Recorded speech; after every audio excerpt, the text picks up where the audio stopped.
Sir, nagbuhat po ako ng 1.5 na case po.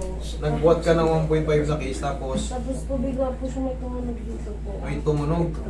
Ganito kasi yan ha, ito, para makita nyo rin, ito yung halos almost the same sa mga buto natin, ganyan din ang forma niyan. Marami ang maliliit na buto dyan. Ngayon, kay ma'am, pagbuhat niya ng 1.5 na mga case noon, may tumunog sa banda. Dito po, sir. Ngayon, anong nararamdaman mo ngayon? Dito po kumikure po siya po nagbuhat po. Grip mo ako. Sakit? Dito po. Pag ini-grip, okay. Sige. Pag inanito ko, Tapos di po siya Sige. palitay sa buwan. okay, umangat itong ulna mo. Walang problema, baka mamaya may ano lang, kumbaga meron kasing taong may mga ibang malalaki yung ganito. Pero pagka masakit siya, may problema.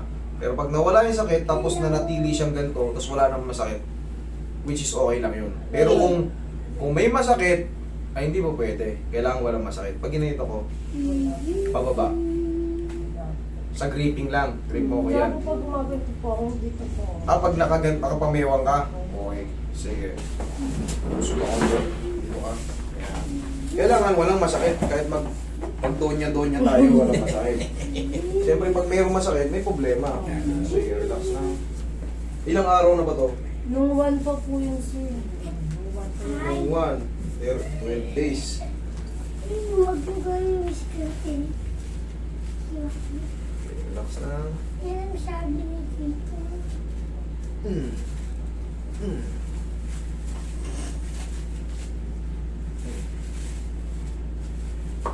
Roy, hawa mo rito.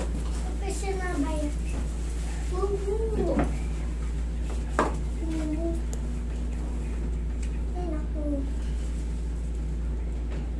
Okay, sige. Nangingibaw. Ano ba yan?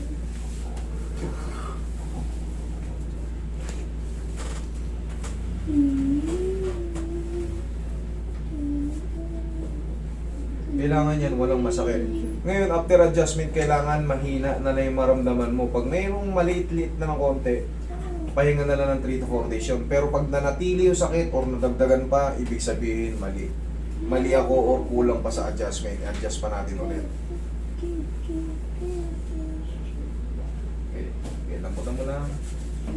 Yan.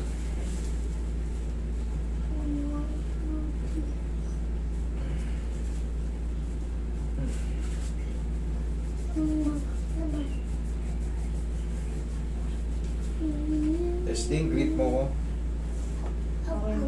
Ha? Okay na? Pamewang ka. Yung ganito po, normal lang po yan.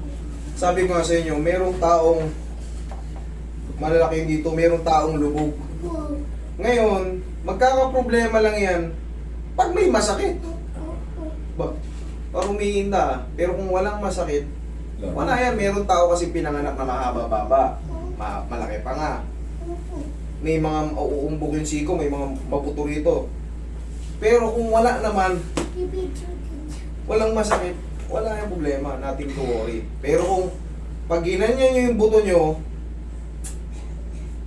pinihit nyo lang ganun, may masakit. Ginanyan-ganyan nyo, may masakit. Hindi po pwede. Kailangan, wala lang, normal, walang masakit. O, pamewang ka nga. Okay na. Pero maestro, Okay. pwede magdala maestro. Wala. Pero may binabagi kasi siya parang... Kahit 2 beses, alin? Yung sabi ko, nak, Yung isa? parang mumumbo. Ito nga yun. Ayun nga yun yun. Tapos isang punto mo tunog, normal lang po. Ayan o. Ayan o. Pasensya ka naman, sensitive mo kasi. Ito wala. O, ito. Alam mo kung bakit? O, tingnan mo yung daliri ko. Maumbok din dito. Pero yan, wala yan. Kahit, basta walang masakit. Parang ganyan lang din yan o. Walang pinagkaiba o. Nakumbok. Tumutunog. Ayan o. O, ito. Wala. Basta walang masakit. Ngayon, wala nang masakit. O. Pag ginagar mo, wala na masakit. Wala na yan. Okay? Okay. Thank you. Salamat po.